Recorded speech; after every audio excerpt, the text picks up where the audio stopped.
Hello friends, welcome back to MKB English. நாம degrees of comparison பத்தி பார்த்துட்டு வந்துட்டு இருக்கோம்.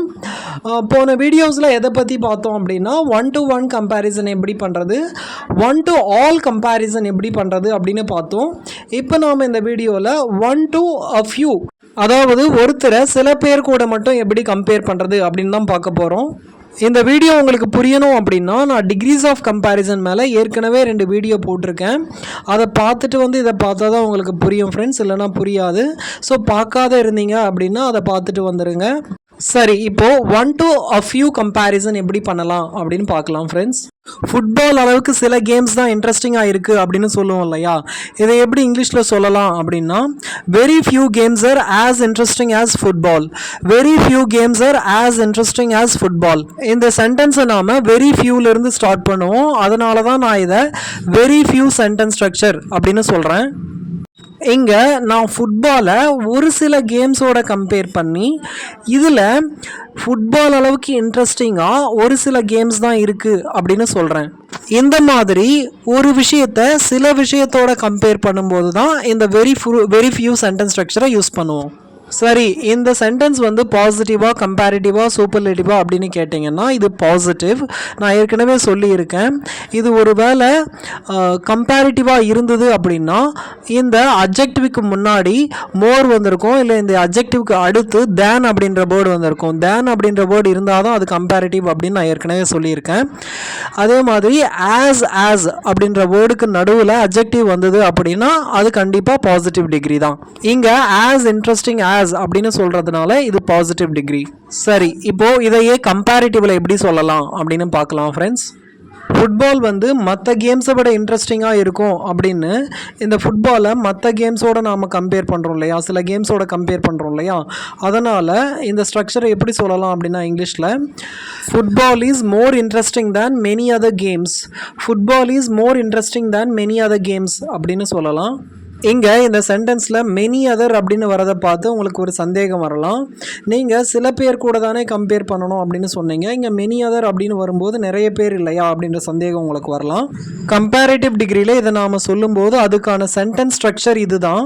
இங்கிலீஷில் எல்லா ரூலுக்குமே ஒரு எக்ஸம்ஷன் அப்படின்னு வரும் இல்லையா, இந்த ரூலை நாம் ஒரு எக்ஸம்ஷன் அப்படின்னு எடுத்துக்கலாம். இப்போ நாம் இதே விஷயத்தை சூப்பர்லேட்டிவ் டிகிரியில் சொன்னால் எப்படி சொல்லலாம் அப்படின்னு பார்க்கலாம் ஃப்ரெண்ட்ஸ்.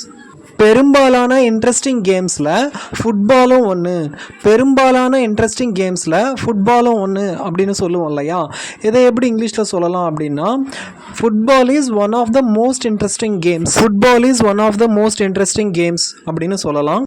இந்த சென்டென்ஸில் ஸ்டூடெண்ட்ஸ் காமனாக பண்ணுற மிஸ்டேக் என்ன அப்படின்னு கேட்டிங்கன்னா இங்கே கேம்ஸ் அப்படின்னு இருக்கு இல்லையா, அதை கேம் அப்படின்னு அவங்க சொல்லுவாங்க. ஆக்சுவலாக அது மிஸ்டேக். கேம்ஸ் அப்படின்னு தான் சொல்லணும், ப்ளூரலில் தான் சொல்லணும். ஏன்னா பெரும்பாலான இன்ட்ரெஸ்டிங் கேம்ஸில் ஃபுட்பாலும் ஒன்று, நிறைய கேம்ஸில் ஃபுட்பாலும் ஒன்று அப்படின்னு நாம் நிறைய கேம்ஸை பற்றி சொல்கிறதுனால நாம் ப்ளூரலில் சொல்ல வேண்டியிருக்கு. அதனால் கேம்ஸ் அப்படின்னு தான் சொல்லணும், கேம் அப்படின்னு சொல்லக்கூடாது. அவங்க ஏன் கேம் அப்படின்னு சொல்கிறாங்க அப்படின்னா ஃபுட்பால் அப்படின்றது ஒரு கேம் தானே, அதனால கேம் அப்படின்னு தானே சொல்லணும் அப்படின்னு அவங்க நினைக்கிறாங்க. இல்லை, பெரும்பாலான கேம்ஸில் ஃபுட்பால் ஒன்று. இங்கே பெரும்பாலான கேம்ஸ் அப்படின்னு சொல்கிறதுனால நாம் ப்ளூரல் சென்ஸில் யூஸ் பண்ணுறோம், கேம் அப்படின்னு சிங்குலர் சென்ஸில் சொல்லக்கூடாது. அவ்வளோதான் ஃப்ரெண்ட்ஸ், நாம் டிகிரிஸ் ஆஃப் கம்பேரிசன் சம்மந்தமாக எல்லா ரூல்ஸையுமே முடிச்சிட்டோம். இப்போது ரூல் அப்படின்னு ஒன்று இருந்தால் எக்ஸம்ஷன் அப்படின்னு ஒன்று இருக்கும் இல்லையா, அதாவது அந்த நான் சொன்ன ரூலுக்கு அகெயின்ஸ்டாக சில விஷயம் இருக்கும் இல்லையா, அதை பற்றி தான் நாம் இப்போ பார்க்க போகிறோம். இதை தெரிஞ்சுக்கல அப்படின்னா நீங்கள் மறுபடியும் மிஸ்டேக்ஸ் பண்ணுவீங்க. அதனால் இதை கண்டிப்பாக தெரிஞ்சுக்கணும். எனக்கு டீயை விட காஃபி தான் பிடிக்கும் அப்படின்னு சொல்லுவோம் இல்லையா, இதை இங்கிலீஷில் I prefer coffee to tea, I prefer coffee to tea அப்படின்னு சொல்லணும். I prefer coffee than tea அப்படின்னு சொல்லக்கூடாது. நீங்கள் எப்போல்லாம் இந்த ப்ரிஃபர் சென்டென்ஸ் ஸ்ட்ரக்சரை யூஸ் பண்ணி கம்பேர் பண்ணுறீங்களோ அப்போல்லாம் இந்த தேன் அப்படின்ற வேர்டை நீங்கள் யூஸ் பண்ணக்கூடாது, டூ அப்படின்றத தான் யூஸ் பண்ணுவோம். நாம் மாமூலாக டிகிரிஸ் ஆஃப் கம்பேரிசனில் தேனை தான் யூஸ் பண்ணுவோம் கம்பேரிசனுக்காக, ஆனால் இங்கே மட்டும் டூவை தான் யூஸ் பண்ணணும். நான் ஐ ப்ரிஃபர் சென்டென்ஸ் ஸ்ட்ரக்சர் மேலே ஏற்கனவே ஒரு வீடியோ போட்டிருக்கேன், அதை மறக்காமல் பாருங்கள் ஃப்ரெண்ட்ஸ். அவன் என்னை விட 10 வருஷம் ஜூனியர் அப்படின்னு சொல்லுவோம் இல்லையா, இதை இங்கிலீஷில் எப்படி சொல்லக்கூடாது அப்படின்னு கேட்டிங்கன்னா, he is junior than me by 5 years. he is junior than me by 5 years அப்படின்னு சொல்லக்கூடாது.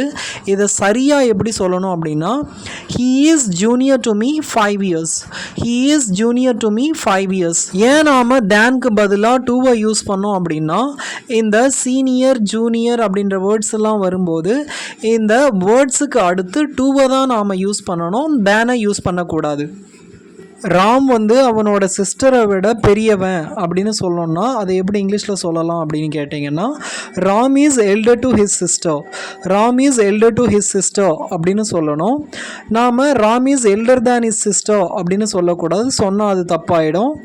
ஜூனியர் சீனியர் அப்படின்னு சொன்னோம் இல்லையா, அதே மாதிரி எல்டர் வந்தாலும் நாம் இந்த தேனுக்கு பதிலாக டூவை தான் யூஸ் பண்ணணும்.